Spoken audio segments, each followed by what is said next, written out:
Yeah. Just tell me real quick. I put this in slideshow mode. Is it sharing the slideshow with the group? Okay. Sometimes it just doesn't want to do that. Looks perfect. Okay, good. So you'll have to tell me the same. I'm going to stop sharing now so people can see each other as we come in and we can all wave to each other. We'll start in just a minute or so.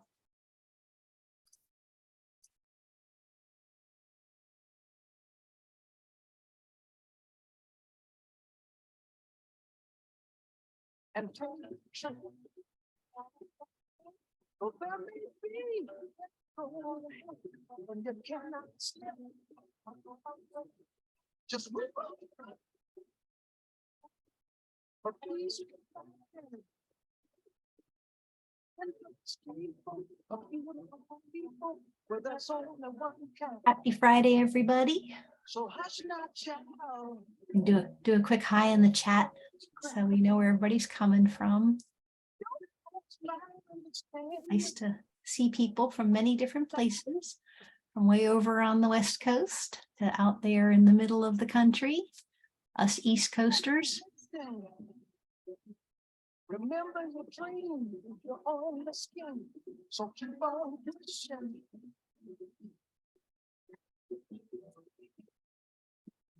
All right, well, for the number of people that signed up, we're about 1/3 of the group. So maybe people will drop in as we go, and that's fine, but we respect your time, and we have so many things to share and are so interested in hearing from you. So thank you, thank you, thank you. Go ahead and drop the music and we'll start with our presentation. So we are the CSTA PD provider group. We get introduced in the slides. I will do that. And our focus for today is ever so much fun for our quarterly PD provider summits. And so welcome to our 2023 spring quarterly for providers of computer science education PD. Of our team here today, Jared's here, I'm here. I'm Diana Grady-Cuniff from the Maryland Center for Computing Education. Don't see Becca or Perry at the moment, but they could pop in at any time. We have 2 featured experts as our speakers today, which is going to make this a lot of fun. And our co-chairs, members, and staff for the PD committee have helped us put together what we think are the most interesting topics that all of us can come together and talk about. So welcome to the team. We hope to build community, get to know each other, work on problem solving together, and always to share our best practices. Today, we're going to do a quick introduction. If you click on the link in the slides, it'll take you to the directory. At the bottom, you'll see the attendee information for people who've joined this group. We're going to have 2 flash talks about responsible providering in the face of all the hype about AI. Then we'll have some nice breakout discussions and come back together and debrief. After our break, you can select a kind of unconference topic to get together with people, and then we'll close it all out and think about what we want to do in the summer. So the importance of curriculum in PD providers and CS education seems oddly disproportionate to maybe what it should be. We're so new, and all of us are creating the only tools that people have to bring this and this great effort across the country. So we want to make sure this is a safe and inviting place where each of us can get something out of what we're doing here. Our focus on ethical AI is in response to this incredible flurry of excitement that's going on. And so how do we respond? Do we ignore it? Are there things maybe we could say or are already saying? And it's a fun place to be. Our norms, and you know how we love alliteration in education. So pausing, my greatest flaw, paraphrasing, posing questions, putting ideas on the table, etc. So be nice to each other. That's the bottom line. And this is being recorded, but we don't record the breakout sessions, so you can be as flat out honest about your frustrations as you want to be. And if you can join on video, it is nice to at least create some relationship as part of this group. So we want to do our first breakout very quickly, and a quick, who are you? What do you do? Where are you? And what are some of the questions that you're bringing about AI? And so Amanda will throw us into random groups so we can quickly say hi to each other, and then we'll come back together and start digging into the topic.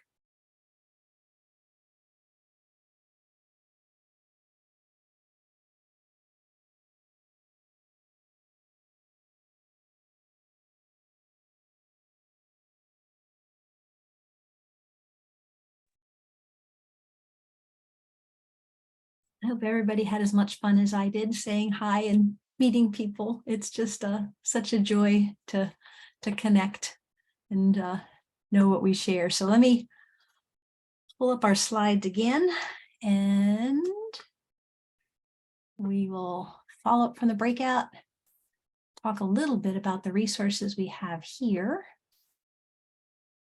There it goes. Here we are. So if anybody's new to this whole thing, we sort of divided up the areas that we thought were really important for effective K-12 CS teachers to know. And so obviously as PD providers, those are things we want to introduce and support. Everything from knowing the actual knowledge and the skills to being informed about the issues of equity and inclusion, identifying themselves as computing teachers, whatever way they do it, and continuing to grow in this area, which will always change, and then being good in the classroom and good at designing instruction. So we want to include those in the things that we do. You can find them on the website, the csteachers.org, on the teacher standards. And within there, you can get to the standards themselves. There's downloads, there's resources in all different areas. I hope you find ways to make use of these tools, which we continue to build on. So from this adorable little GIF, it demonstrates how you can drill your way down to get into the details about the different standards that are out there. All right. And so we're focusing on the work that we're doing with K-12 teachers and what we can do as PD providers. And so those are some of the specific audiences that these were designed for. So I have a shared presentation. Let me bring it up. I created it in PowerPoint. It really didn't want to go into, for whatever reason, didn't like going into the whole Google thing. So, we've come so far in things working well with each other, but then there's things that don't. So a quick, is this showing up okay? Is the whole screen on? No? Will's saying no, but Yvonne's saying yes. So now I'm not sure. It looks like the text is cut off. Oh yeah, that does look like it on there. That's odd. All righty. Well, we'll just. You might need to check your Zoom settings. Yeah, might be kind of weird. Hold on. Ooh, that's not good. It's under the 3 dots on the top right. Yeah, it just got a little wonky there. It's the PowerPoint itself that went belly up on me. Amanda, do you want to present? It'll probably be easier than me fixing stuff. I can try. We'll see how it looks. Okay. You don't have, yeah, it doesn't have to be in present mode. You can just flip through the slides. Because I got this little frowny face on my screen.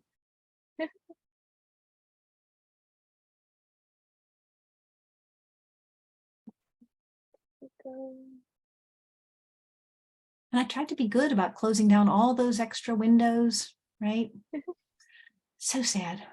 Yeah, that's fine. It's real short. There's not a whole lot. Just kind of helps me. You don't have to present. You can just leave it there if it's going to be wonky. So on our topic of responsible providing in the face of AI hype, I'm a little over time, so I'm just going to summarize what we have here, but this is a presentation you're more than welcome to take and modify and use for whatever audience you might have a use for. So on slide 2, there's a quick overview of 3 things that are really worth talking about. Just that there are things educators should know in this brand new stuff that wasn't ever part of their education before. That the main thing that educators keep asking about and care about and eclipses all the other aspects of AI is kids are gonna cheat. How am I gonna grade assignments? And that what most educators don't really realize is that they too can take advantage of what AI can do for them. So on slide 3, there's kind of a world of opportunity. And because the curiosity is high, there's lots of opportunities to teach people both what AI is, what the different flavors of AI are, how it works, and then to talk about how kids are using it and how they could use it. And bonus points to anybody who knows what that little symbol is next to the globe for planet Earth. Anybody? Anybody? It's Clippy, but someone else said it in the chat already. Oh, I don't have my chat open. Thank you. Clippy! So if you don't know who Clippy is, you're a lot younger than I am. So go ahead to the next slide. Okay, I think there's some critical things that we should be communicating because we do have educators coming to us to learn more about computing. And that is that kids do know about AI for the most part. And it's not just ChatGPT. There are dozens of tools and more coming out all the time. And so to know that they exist is important. People have to make decisions, and they're going to be happening on a lot of different levels, on the national level, state level, local level, school level, classroom level. People have to make decisions about what's ethical, what's not ethical, about using AI for their own situation. And there's a lot of conversations to have. Right now, a lot of the tools say somebody has to be 13 or older. So for a teacher to put out an assignment where kids are supposed to use AI in middle school might not be an ethical thing to do. So a lot of conversations. Third thing they should really know is that AI tells lies, and it does it extremely authoritatively. It sounds like a real expert. So knowing how and where that happens is important. And the fourth thing is that this is an equity issue, that kids do have access. Even if the school turns off access, it doesn't mean they can't get to it on their phones or their home computers or whatever. So as people rush to block it, maybe they could open up those conversations to who are they blocking and who are they enabling when they do it. On the next slide, there's a lovely graphic that just gives you a feeling of the signs of the times, how it took Netflix over 3 years to get to 1 million users. It took something like old Facebook about 10 months to do it, and it took ChatGPT 5 days to get to 1 million users. So the online world is definitely catching on. It's important that people understand that this hypothetical, not yet existent general AI isn't there yet, but that it's not going away. And this is just the first iteration. You can't ignore it. This is going to be a part of making us better at what we do. And there was a great little segment last Sunday on 60 Minutes that kind of explored some of those ideas. I don't want to get too far off our time, Amanda. And so the other things in here are fun things to do, but I just want to real quick on slide 8 there. I want to share my latest scribbled diffusion picture. The link is there at the bottom. So if you haven't done any image generation with AI tools, just go right now to scribbleddiffusion.com, clear the screen, scribble something, draw a little sketchy drawing, type in the prompt, and share what you come up with when we go into our breakout discussions. You can get amazing, great creative things. I told them to create a happy child waving, and this was the picture that I got. And from a very, very low quality sketch to start with. It's just amazing how much has been fed into AI and can be used to generate videos, music, PowerPoint slides, reports, writing, so many different things. Just the last thing is slide 11 on there.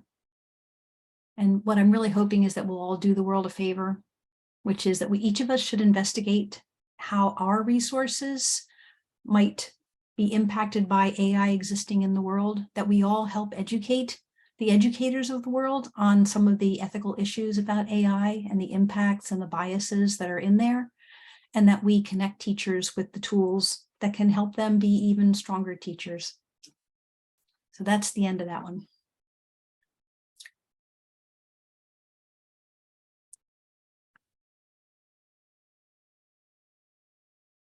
So we are ready for our presenters.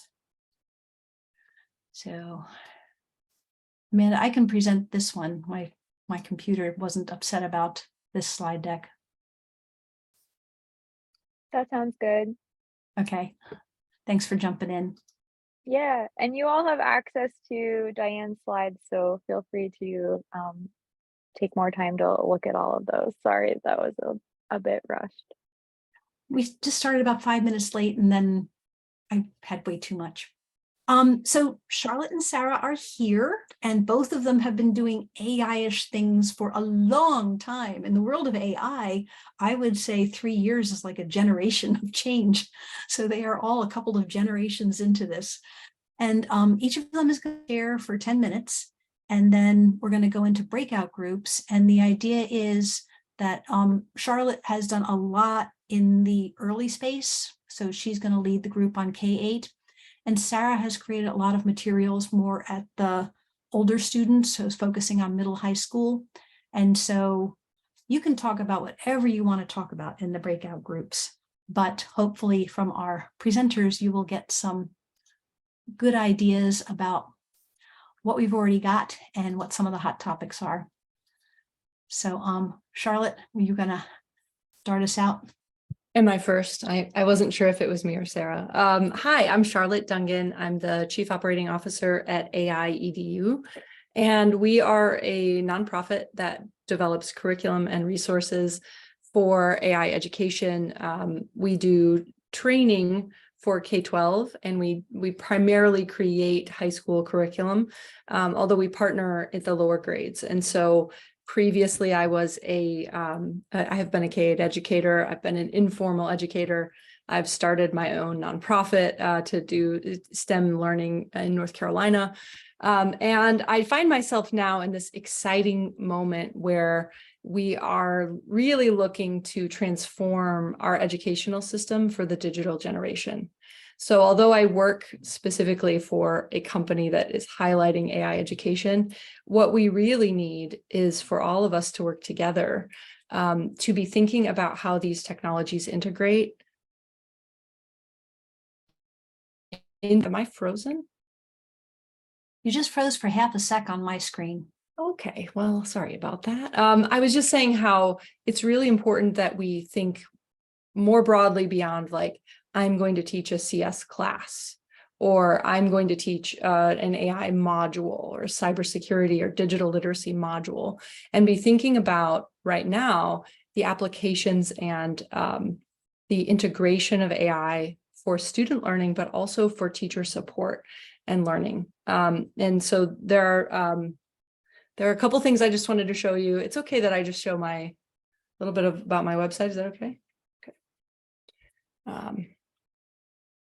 So AI EDU is the AI education project, and we have some, curriculum. You can download those here. AI Challenges is a place that is for students or for people who don't know much about AI, and you can try these challenges by interacting with them and trying the challenges that are suggested there. So how can you take your TikTok algorithm to the next level? How can you fool facial recognition, et cetera?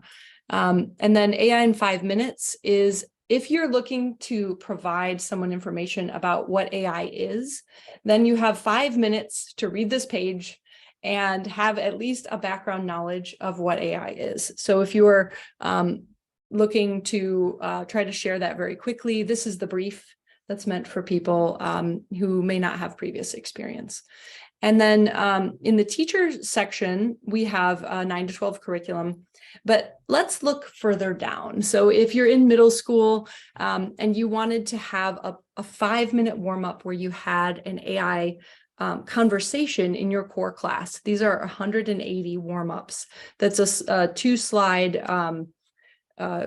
connected question and then some potential answers, but you can use these in lots of different ways. Let me just show you a little bit more. So here's an example of one where a question in science or a question in English is presented, and you can see in this one, there's a new app created where it's real. This is not pretend. There's facial recognition for cows.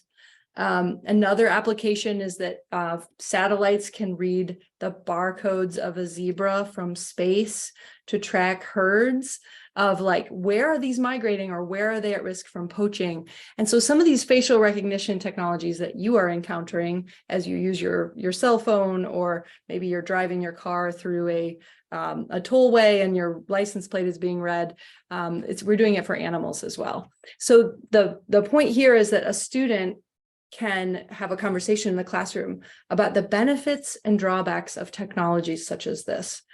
And the student or the teacher can be the facilitator of that conversation at a whole group level, or you can have a think, pair, share, or you can write in a journal. And you don't, as a teacher, need to be an expert to bring AI conversation to your classroom. So you can see some of what looks, the second slide has some things that if the teacher isn't fully sure what might be said, or if students aren't really sure what to say next, there's a have you considered. In addition to that, we have a project dashboard that has all kinds of projects that can be either self-guided or in different classrooms where you're looking at applications in, let's say, government, or if you have a science class, that sort of thing. But what I'm excited to show you here is that we are really thinking about how to empower educators. And as a PD provider, we have our own PD. We can just, churn out things, but we also have free toolkits, which is about like, how can you advocate for AI education by reading about topics. And I hope that you have your own website up right now and you're like looking along with me instead of just looking at my screen. But you can, let's say you want to know about where it is in industries or have some activities. You can write a letter to your administration. So if you're a teacher and you want to advocate for teaching AI and allocating some resources to that, we have a resource to help you with that. And we also have resources for parents, community members. We're developing additional resources right now for museums and clubs, student-led clubs, et cetera. And so this is the space that I'm in, but I think the thing that I'd like to highlight before I hand this over to Sarah is that the exciting thing here is that we don't have to work in silos. So when we I work with cyber.org all the time for cybersecurity. CS is elementary for K-5.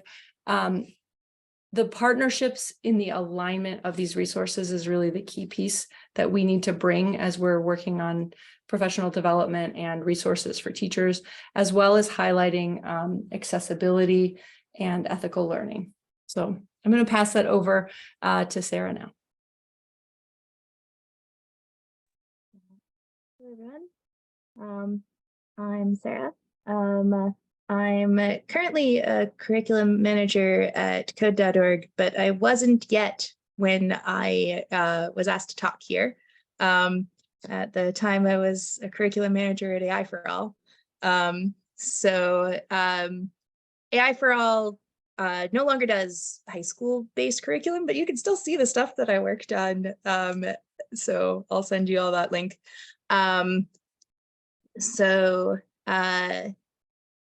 Here we are. Here's the stuff I used to work on. What I wanted to talk about at the high school level is subject areas. So in K-5, teachers are teaching everything. So you probably have time for, this is the time that we're doing reading work and this is the time that we're doing math work. But you can kind of blur those lines a lot. In high school, they're very distinct lines. You are the social studies teacher from bell A to bell B. You are teaching social studies. And also at that level, there is a lot of, and here are the exact standards and things you need to teach. So what I wanted to mention was that AI is in all of those subjects by default. Sort of the reason why we are excited right now about teaching AI to as many people as possible is it's everywhere, right? Which means that in your social studies class, you will be talking about how policing is done, possibly. You will be talking about lawmaking. And among the laws that your social studies class might be interested in is like, well, okay, what privacy laws exist? Why are they important? Why do we even have them in the first place? Why don't we have them in the first place? Which is largely because we don't have very educated senators on the subject of technology. And so in your social studies class, you can be having these conversations, and you can bring in, okay, your Snapchat filters needed data in order to understand, yeah, I would read the laws, unlike our lawmakers. Needed data about faces, right? What else can that facial recognition data be used for? What does it mean?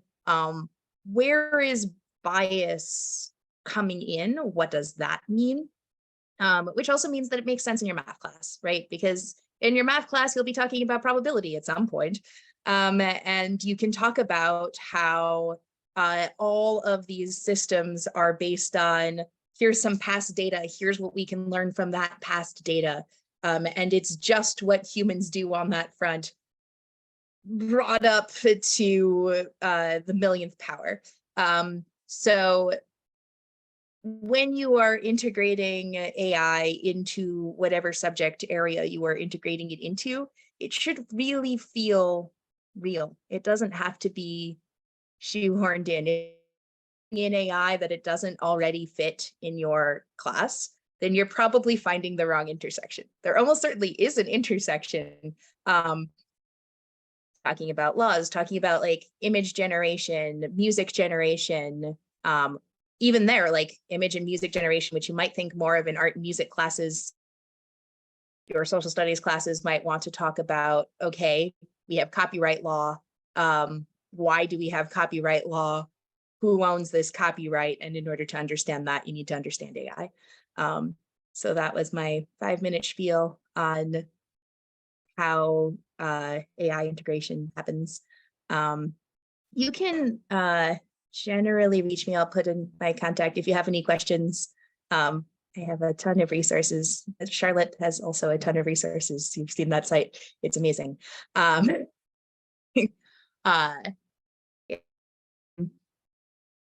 and Sarah, yeah, you're breaking up just a little. One question, and we know it integrates into subject areas, but do you think there's specific things that computer science teachers need to know if we're running PD for people teaching computer science? yeah. So one, I always believe in, other people have said it better than me, but ethics always. So when I was in college, I took a ethics of computer science course, which was separate from everything else I was doing, and it felt silly and separate. And instead, as you're making apps and as you're building things, you can always be talking about what impact this has, what secondary impact this has. One of an example from a previous lesson I wrote was Twitter, for instance. It's theoretically built so that you could share short status updates with everyone. Also built so that while you're sharing those short status updates, you will see the ads that will pay for Twitter. But another thing that like cyberbullying happens on it, which was not the purpose. So how can you think past when you're creating something, first order, second order, and third order, what might happen on this site, why you care about that. So keeping ethics as part and parcel of everything. Also, I've been having a lot of fun lately programming with AI. So that's going to be a fascinating world. And by going to be, I mean, that already is a fascinating, it's going to be important to share with your students. Like, it was once, it still is very important to teach your students, how do I Google this error message to understand what it says? How do I understand what this error message means? How do I use Stack Overflow? How do I ask a question so that you don't have to be looking at my code and in my head in order to get an answer? These have always been important things for teachers to teach. I think now it's also going to be important. Here's this tool. You don't have to pretend it doesn't exist. It's right there. It's a tool. How do you use it? How do you give it correct prompts? How do you, once you have the prompts, read what you're getting from them and understand? Like, this was also a problem always with Stack Overflow. You don't want to just copy the code directly. You want to understand the code that you're copying well enough to understand why you might do it. Don't accidentally make SQL injections because it looks like something that looked good on page, right? So understanding and using it as a tool is, I think, a huge part of where we're going from here. And then also, you can see on the old site that you don't necessarily need to know all of the math all of the time. Like, you don't need a graduate level understanding of how everything is working. You can get a sort of broad overview of how things are working.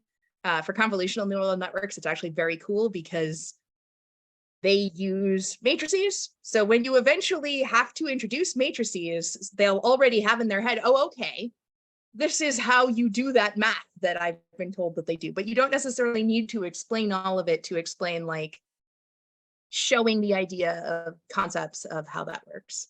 That had less specific examples, but.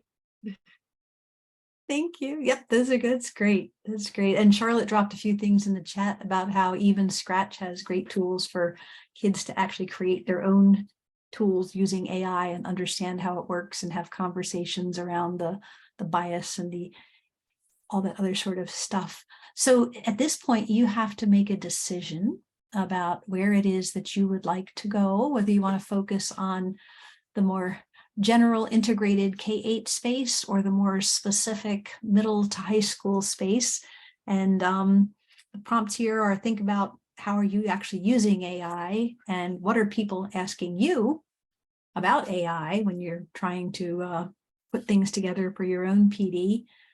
What do you think are some of the opportunities to provide more learning within your own professional development? And of course, how do we incorporate ethics and all aspects of computing into what we do? And now that AI is such a big thing, specifically for AI. So Amanda, how long will we have for the breakout rooms, our current time set? We have 20 minutes. We were planning on 25, so we're only 5 minutes behind. I wanted to make sure we still had time for our break, so Yeah. 20 minutes for that. Okay, so these will be self-selecting rooms. Yes, the rooms are open now. So if you click on the little breakout room button on the bottom, you should be able to select a room to join, but let us know if you need help.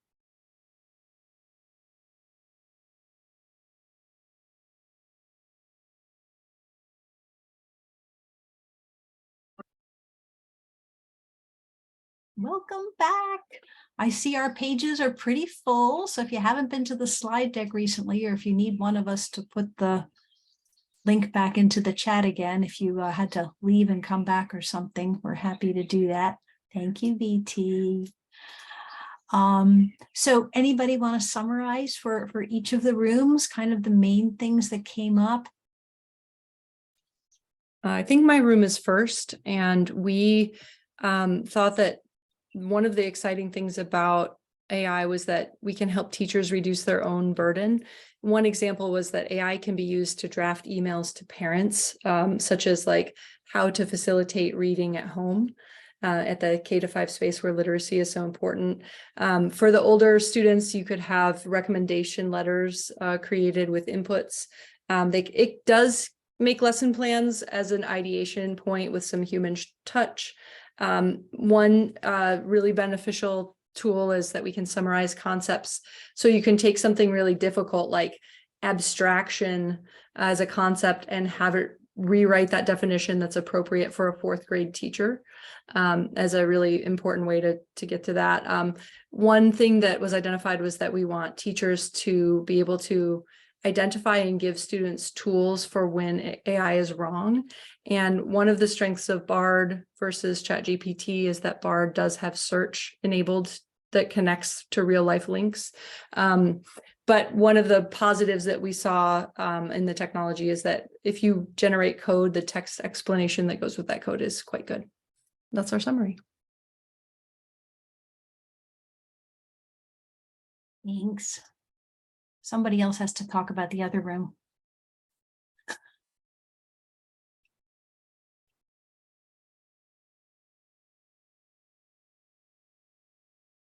Looks like Sarah might be a little bit frozen again. I'll There you talk go. about the other room. So in the high school room, we talked a lot about what teachers are excited about and nervous about, at all the varying places where we have PD and such. And mostly said that like we can't stick our heads in the stand. We need to think about it, mention it. Even if we're mentioning why not to use it. We also talked about what programming looks like, programming classes look like, what you need to know when ChatGPT can write programs for you. And it was mentioned that like it's very important still to have the basics and to understand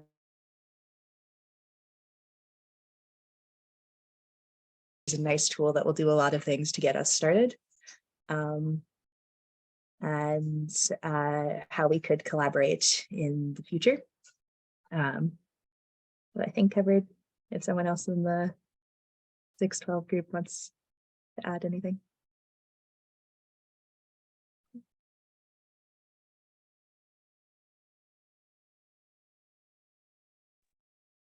think we're not feeling very, very outgoing today, relatively speaking. That's good. No, we're right on time. We're right on track. We've got a lot of nice ideas here. And yeah, it was nice that you guys tracked who was in the room. So I got to go backtrack and add that in there. But yeah, these are nice ideas. So it takes us to our break, right? We, Yes. the responsible PD providers who are now going to forge the frontier of AI. Amanda, what do you want to say to us on our way out? We did a great job catching up on time. And you all did such a good job taking notes on the slides. So thank you for those of you who were adding notes to those discussions. I know we had some people who really wanted to come today but couldn't. So they will be very excited to watch the presentation and hear the notes, read the notes, sorry. But for now, we have a little break to stretch your legs, get some water, get some coffee. We'll be back on the 15 after the hour. So about 7 minutes. See you then.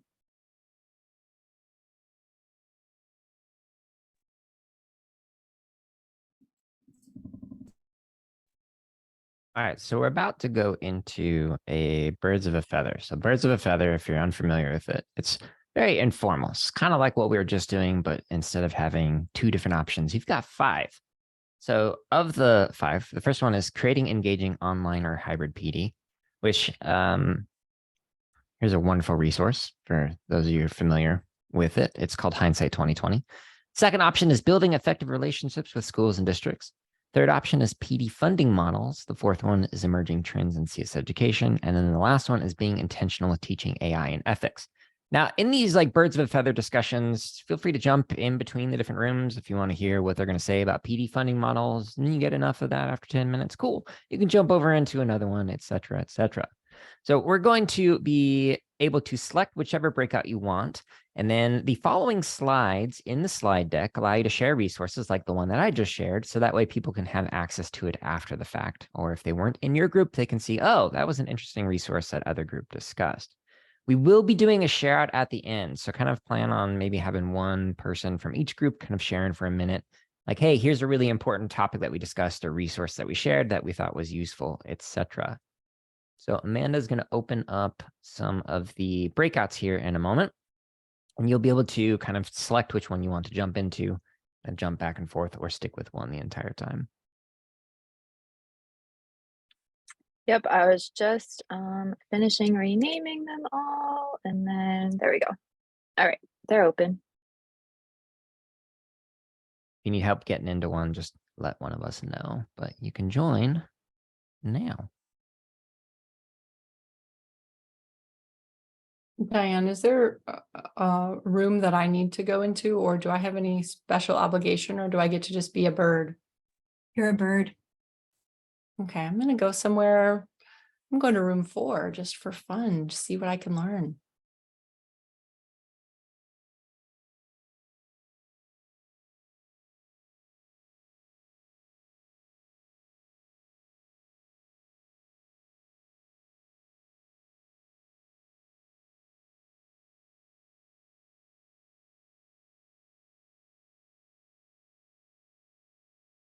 I hope you all enjoyed getting cut off mid-sentence. Yeah. I'm sure that happened with everybody. All right, so it looked like we had 3 groups in here when we were doing this. So would somebody from room 1 like to share out what they chatted about? Go ahead and share. We were taking notes and then stopped taking notes and we're just chatting. But we started off kind of talking about what we were supposed to be talking about, hybrid versus online versus, all of these different things, the pros and cons. Specifically, we kind of got in depth about how do you build that community piece that we know is so important and beneficial to teachers. How do you maintain that? Like what's the frequency of connecting with people? How do you deal with large cohorts that span multiple time zones versus, ones that are all in one location? Talked about pacing. I think it was Sonia that was sharing some interesting pacing things they try out with their asynchronous kind of only being available until synchronous times and things like that to try to spur action. And then like, what do those synchronous pieces look like? Lots of like, how do you make them engaging and it's not just busy work, trying to make sure that things are still high quality. And then we kind of got into other topics that were fun and helpful. Anything else that I missed that the group would like to share?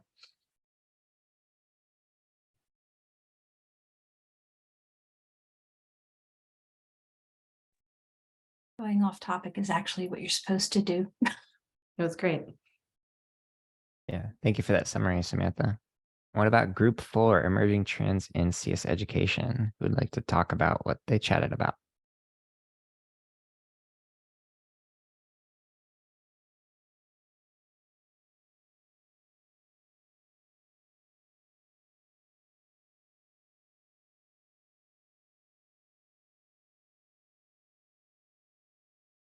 I thought No maybe one. jump in for sure. I've already talked too much. But yeah, we started out with that frustration about especially southern states are like shutting down support for things and hiding so many of the things that are essential to our basic guidelines for CS education, equity, access, diversity. And, funding's being cut and people are being not allowed to say things. And Charlotte shared a New York Times article that showed how they took any issues of race out of the Rosa Parks story. She was just a lady that decided she didn't want to sit there. That's all. That's what really mattered. Yeah. Yeah, group 2 was there for a little bit if there was something there. We were wondering whether the needle's really moving as far as diversity of who's participating in computer science. I know some states have great dashboards and some states are requiring CS in elementary, middle, and high school, and some for every kid, but is it really happening in this quasi post-COVID world or not? for most of us, we're seeing that more people are comfortable and have access to technology, both internet and devices. Talking about everybody teasing us into using wonderful tools and then hiding them behind paywalls, but Google's always been there. So which of these things will continue to be accessible for everybody to use? Not sure. And our dream is that somehow assessment in education will change, that standardized testing won't be the driving force behind why we do things the way we do them. And then we could do this project-based things and collaborative kinds of things the way we really want to. Oh, and we saw a great job description for an AI curriculum developer. Thanks, Diane. Amanda said in the chat that it looks like group 2 did meet. So Yes, being group that 2 was will chat. Neil and I. We talked for about 10 minutes before we joined some other rooms, and our conversation was around creating those strong district and school partnerships. And starting out, we talked about the problem of just getting your foot in the door, and you can go into those introductions and really feel like you're going somewhere, and then end up ghosted, where the contact just cuts off completely. And then we talked about what does a successful partnership entail, and how do you get there. And the conversation led to like the key thing to building that strong partnership is to have a strong program that whether you're working with teachers or students, that they want to use and that they benefit from, and then helping to use that to create connections and get your feet in the door with other districts.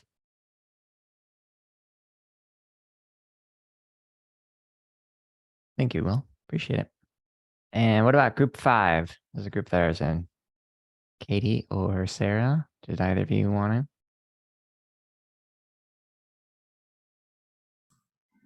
I messaged Sarah, but she didn't message me back, so I think I have to. Sarah.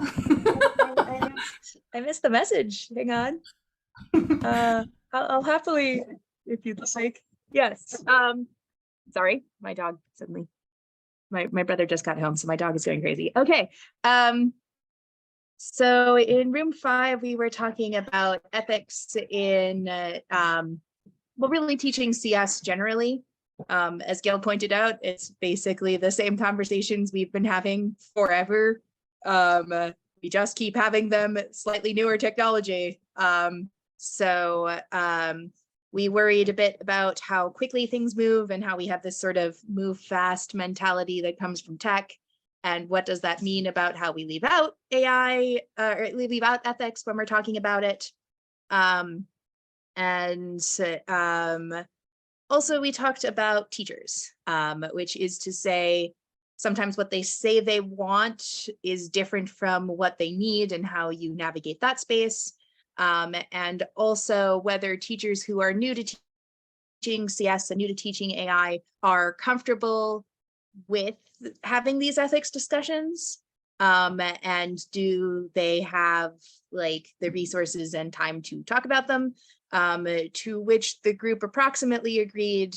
I mean, yes, in that teachers have been talking about things that are going on in the world and what that means forever, but they might be afraid of it in this particular topic. So what we can do to help them see where those conversations can be had, and have them confidently, is important. That they need to be more empowered to be able to have these conversations. And then we started talking about like, there's a lot that we tell teachers that they need to teach. And so when we say, and also you need to teach ethics, it feels like an and also, even though it's part and parcel of everything, and we can make it part and parcel of everything in how we talk about it. And also how many of the things that we are talking about are things that we actually want to talk about, and can we pull back on some stuff and make more space for teachers to have the time and energy and empowerment to have the conversations we want them to be having. summarize? Rim's happy. Thank you, Sarah. BT, I believe, is going to do the final closing section. Thanks. So we shared about some of the takeaways from at least the last session. We only have a couple minutes to do this, but our next session will immediately follow the CSTA conference, which is taking place virtually July 11th through 13th. So it'll happen the day after that on Friday, July 14th. We don't have the time determined just yet, and the length will probably depend on some of the content. So we'd love to hear some suggestions for what topics we should consider for planning that summit. So you're welcome to share those briefly out loud now or in chat. And there's also a place in the feedback survey to do so. Does anyone want to offer a suggestion?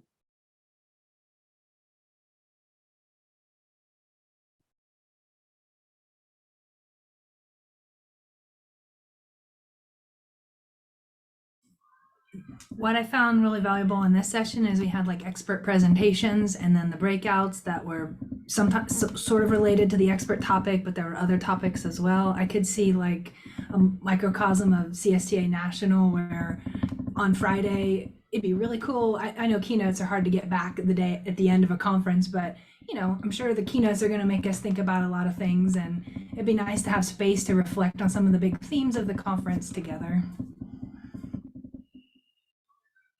If the Nice keynotes, idea. Thank you, Katie. I'm sorry, go ahead, BT. Oh, I said nice idea. Thank you. Thank you.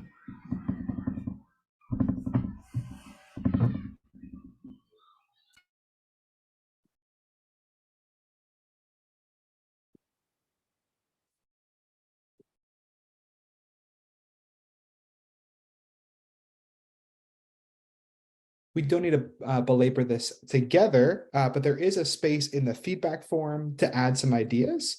The feedback survey is super quick. It's in the chat window. It's also linked on our resource page. So as we come to a close, I want to say a big thank you, especially to Diane, to Charlotte, and to Sarah for presenting today. Lots of both resources and wisdom. So thank you so much for that. On this PD Provider Summit web page, there's a directory of folks if you want to connect with people outside of this at the very bottom. And then there's archives from our previous sessions. So you can see both the recordings of those that were virtual as well as the resources shared at those. And we hope that you will join in the future. Again, our next one is on Friday, July 14th. It'll be held on Zoom. And we don't have the registration out just yet, so we'll wait on the timing and some of the details, but look out for an invitation coming out probably next month. Anything else before we close?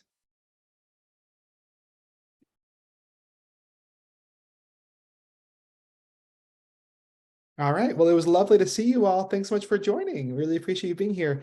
Happy weekend. BT, make everybody. sure you read my chat. You may want to fix that real quick. Oh, thanks.